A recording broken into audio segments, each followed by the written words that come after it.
ಇದು ಮಡಸ್ಕಾರ್ ಮೂಲದ ಸಸ್ಯವಾಗಿದೆ.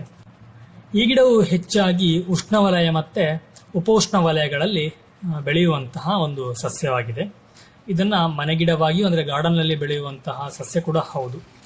ನಮ್ಮ ಗಾರ್ಡನ್ನ ಅಂದಚಂದಗೋಸ್ಕರ ಬೆಳೆಯುವಂತ ಒಂದು ಗಿಡ ಇದು. ಆದರೆ ಇದರಲ್ಲಿ ಔಷಧೀಯ ಗುಣಗಳಿದೆ ಅನ್ನೋದು ತುಂಬಾ ಜನಕ್ಕೆ ಗೊತ್ತಿಲ್ಲ ಅಷ್ಟೇ.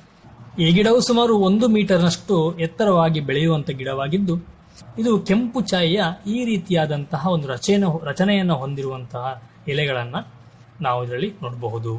ಈ ಗಿಡಕ್ಕೆ ಸಾವಿಲ್ಲದ ಗಿಡ ಅಂತಾನೂ ಸಹ ಕರೀತಾರೆ. ಯಾಕೆ ಅನ್ನೋದನ್ನ ನಾನು ಮುಂದೆ ಹೇಳ್ತಾ ಹೋಗ್ತೀನಿ, ಆಗ ನಿಮಗೆ ಅರ್ಥ ಆಗತ್ತೆ. ಈ ಗಿಡವು ಆಯುರ್ವೇದದಲ್ಲಿ ತುಂಬಾ ವಿಶೇಷವಾದ ಸ್ಥಾನಮಾನವನ್ನ ಹೊಂದಿದ್ದು, ಸುಮಾರು 150ಕ್ಕೂ ಹೆಚ್ಚು ರೋಗಗಳನ್ನ ಗುಣಪಡಿಸುವಂತಹ ಶಕ್ತಿಯನ್ನ ಇದು ಹೊಂದಿದೆ. ಈ ಗಿಡವು ಹಲವಾರು ರೀತಿಯ ಬ್ಯಾಕ್ಟೀರಿಯಾ ವಿರೋಧಿ, ಆಂಟಿವೈರಲ್, ಆಂಟಿ ಮೈಕ್ರೋಬಿಯಲ್ ಹಾಗೆಯೇ ಆಂಟಿಫಂಗಲ್ ಇದೇ ರೀತಿ ಅನೇಕ ರೋಗಗಳನ್ನ ಗುಣಪಡಿಸುವಂತಹ ಶಕ್ತಿಯನ್ನ ಇದು ಹೊಂದಿದೆ. ಮುಖ್ಯವಾಗಿ ಈ ಗಿಡದ ಎಲೆಯ ಸೇವನೆಯಿಂದ ಮೂತ್ರಪಿಂಡದ ಸಮಸ್ಯೆಗಳನ್ನ ತಡೆಗಟ್ಟಬಹುದು. ಇತ್ತೀಚಿನ ದಿನಗಳಲ್ಲಿ ಮೂತ್ರಪಿಂಡದಲ್ಲಿ ಕಲ್ಲಾಗುವಂತಹ ಸಾಧ್ಯತೆಗಳು ತುಂಬಾನೇ ಇದೆ.